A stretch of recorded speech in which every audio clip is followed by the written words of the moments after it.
આવી જ સ્થિતિ બનાસકાંઠાના થરાદમાં પણ થઈ છે કે ત્યાં પણ ઠેર ઠેર વરસાદી પાણી ભરાયેલા છે। નીચાણવાળા વિસ્તારોમાં પાણી ભરાઈ ગયા છે। પાણી ભરાતા અહીંયા વાહન ચાલકો અટવાઈ પડ્યા। વાહન ચાલકો વાહનોને ધક્કો મારવા મજબૂર બન્યા છે।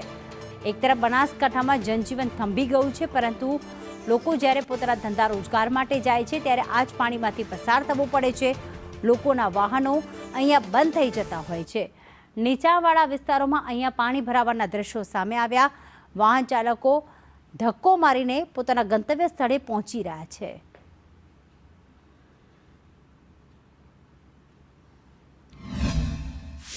गेस्ट हाउस की करी मोहम्मदार ऑफिस है प्रांत साहब house Ganesh society Mahalaxmi society Naivas Barbarivas Deepak residency सखत 4-4 फूटना पानी में है અને હજી પાણીનો અવરોધ ચાલુ છે।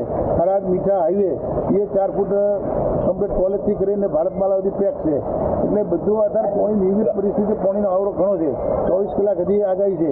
અને થરાદ લોકોની શું પરિસ્થિતિ, ઘરોમાં કેવા પાણી? ઘરોમાં અમુક ઘરો સ્થળાંતર રાતે કરાવી નાખે તો જો પહેલથી સૂચના આપવામાં આવી હતી તંત્રએ, એટલે પહેલથી સ્થળાંતર થઈ જાય ખાસો। હજી અમુક તો સ્થળાંતર નથી થયો। આ ફ્લેટમાં જે બધા ઉપર છે એને સ્થળાંતર કરવા માટે ફાયર થરાદ નગરપાલિકા ફાયર બ્રિગેડ આવી ગયું છે, એ બધી કાર્યવાહી કરી રહી છે।